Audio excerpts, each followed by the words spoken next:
Look for this logo for Honest Canadian Dairy. Hey, good morning guys. So we're gonna be working on a few little projects today. First things on the list is this conveyor and the problems we've been having with it. So we got a guy here coming in about an hour to come do some welding and torching and get this thing all set up the way we want it to. So in the meantime, I'm just gonna grind down some metal, get all the rust off it and everything, so he doesn't have to sit here and do that himself. But what's happening here is, so when I'm feeding cows, this conveyor here comes from outside from the old barn, and then it drops onto that conveyor that goes across to that side and this side, and then there's feed that gets stuck between that hole right there. So as you can tell, that hole is literally like 6 inches wide. So what's happening in wintertime, the mixer doesn't break up these frozen clumps, and a frozen clump of feed will actually get stuck between that little gap there and then plug up the whole conveyor, and then the conveyor will just keep spinning while it's plugged up. It'll burn a hole through the belt, and we want to fix this problem because all these belts are brand new in this barn. We've literally replaced everything, so we don't want to burn out a brand new belt and then have to replace it again, because it's not exactly very cheap.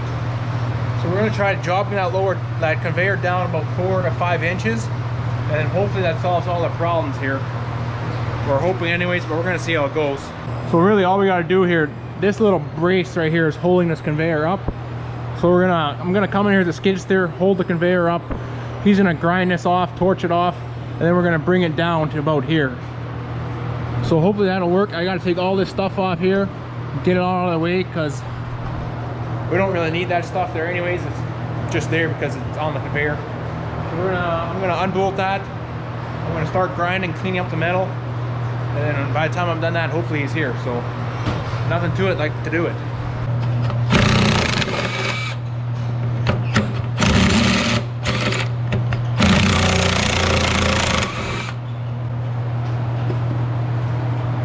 Let's make sure we don't lose that.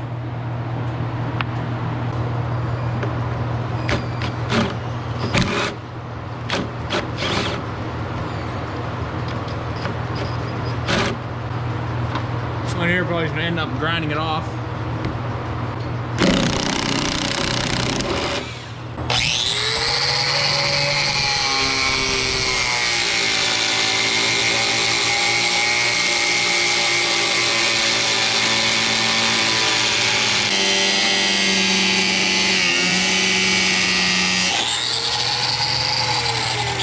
So those two right there I got off, had the grind one off.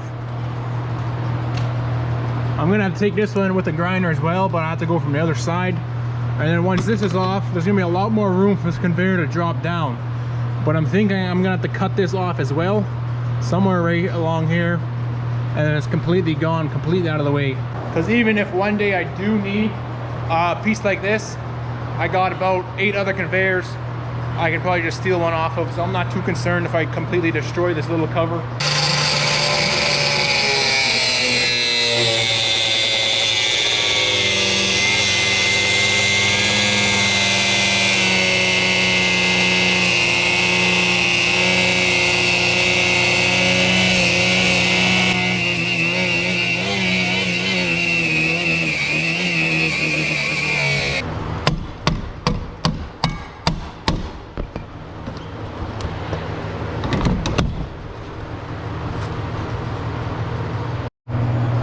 So I completely ripped off that piece. Now I got a way better look at actually what we're going to be working with here.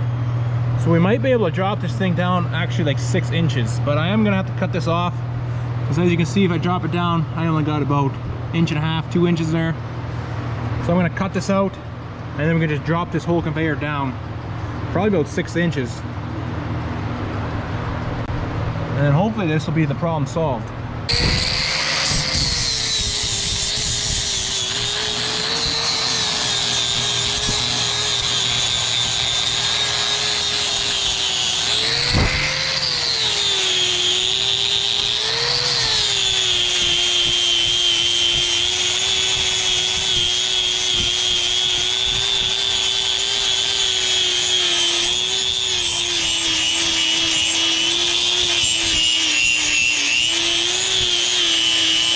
So I ended up cleaning all this rust off of here. I got it as best as I could. But this stuff is pretty rusty because it's been in this barn for about 11 years now. So it's pretty rusted and pitted, but should work. Had to clean the rust off because, as everybody knows, you cannot weld metal if it's full of rust. It just does not work. You have to get all the rust off, have a good metal on metal contact, and then you'll be pretty good at welding, or you should be. So this should be all good here. We should be able to drop it down about 6 to 8 inches, so hopefully this works out really good. The only thing I've really noticed that I hope doesn't become a problem, so when we drop this down, the power cord right there, it's not exactly the longest, but I'm going to take it out of that clamp on the ceiling, so hopefully when we drop it down, even if the power cord sits at like a 45 or something, that should work. If the power cord seems too tight when we drop it down, I'll just get the electricians to make it longer, because the electricians will be coming here eventually, as we got all our stir fans put up now. So I'll show you guys our stir fans that we put in the winter, put in here last week. We're just waiting for them to get wired up. So even, as you can tell, these inlets, we flipped every single one around. Now they're all opening towards the north. They used to be open towards the south. So we flipped them all around, all the way down the whole barn, and then we put some stir fans in. So we got about 6 in here. There's one there, one by the robots, and one in that corner over there. So hopefully this air is going to have a really nice circulation, but I won't know how that works yet until the electrician comes, hooks all the fans up, because we want that done properly, as it's going to be permanently in here. And then once the electrician hooks that all up, I'm going to do a smoke bomb test in here. So we're going to light a smoke bomb, say if we're standing right here, and we're going to see how long it takes for the smoke to get around this whole entire barn. And then you can see exactly where the fans are blowing air and everything. So I think that's going to be a pretty cool video. Stay tuned for that. And then yeah, so I'm going to clean up the rest of this here. He's going to be here any second now anyways. So this one I'm going to clean up some welds, clean up the metal here and there, because we're probably most likely going to be cutting these off and dropping these down probably 2 inches.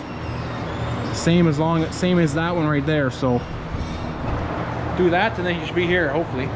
So I got these cleaned up fairly well. That should work there. So I'm thinking when it gets here, I'm going to bring the skid steer in and hopefully try to just lift it up.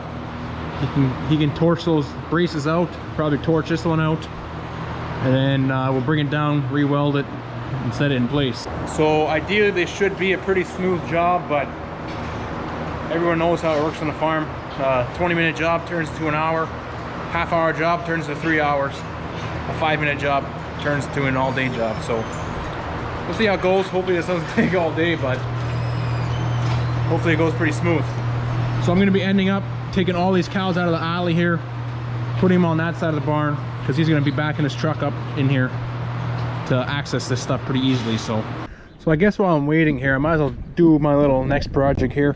I want to cut this plastic tub out of this tote here, and I'm going to use the tub as a garbage bin and this metal crate for silage plastic.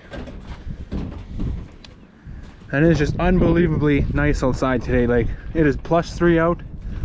Literally all the snow is just melting off the roof. Like, it is just gorgeous out here. Literally days like today where I just cannot sit inside and do nothing. I need to be outside and doing something. It's just the way I am. I cannot sit on my butt and do nothing on gorgeous days. -30, that's a different story. Nobody likes to be cold, so, you know, sit inside those days and work on the nice ones.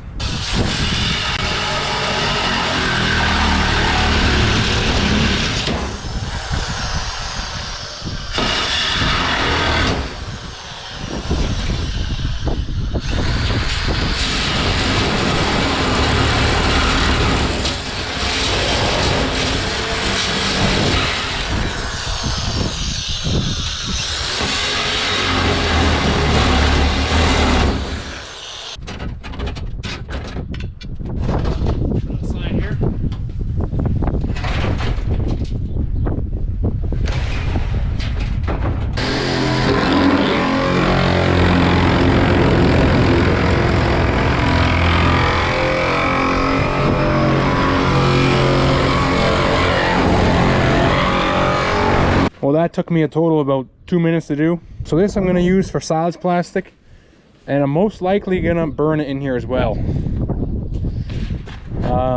It should work, I think. This I'm going to use as just a garbage tote. So I can't exactly take credit for this idea. I did see it on a Instagram page I follow, so I'll give him a shout out. His YouTube account name is The Big Small Farmer, so I'll put his YouTube link in the description below. Please go follow him. Extremely knowledgeable. So if you want to learn a few things, I suggest you go subscribe, and hey, maybe just get him to 1,000 subscribers. I think that'll be pretty cool.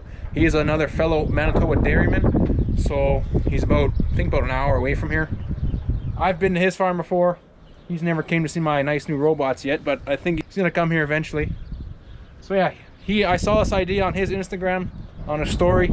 I thought it was just mind-blowing how actually genius it is.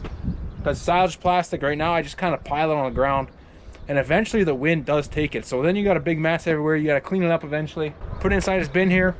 It's not going to blow away. Once it's full, burn it or recycle it. So yeah, give him a follow. Link in the description.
Break off, so watch yourself get pull it down there, Luke.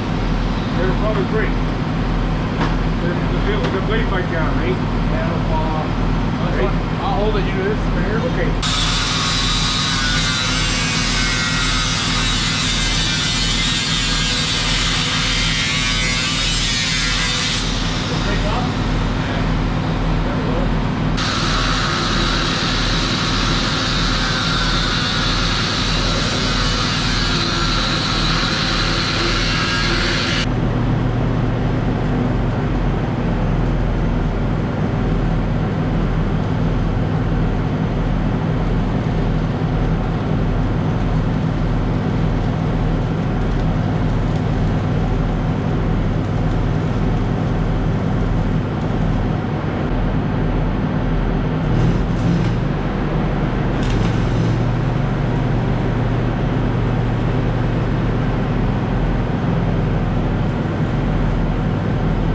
So now, just like that, hopefully we have no more problems anymore with feed plugging up here.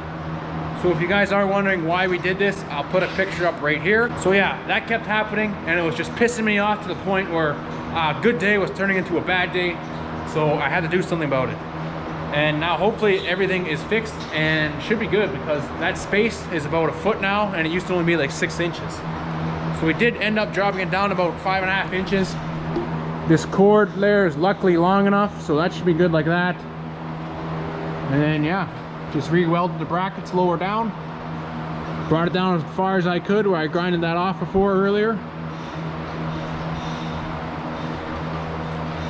Still got this stop there in case the feed flies too far. It'll drop on this belt and feed cows. So as you can see there, that's how big the space is now. It's got to be at least 1 foot, so I don't think any feed will get stuck in there anymore and get jammed. Plug the whole thing up. It should be fine forever now, I hope. The last thing there is to do is just try it and see what happens.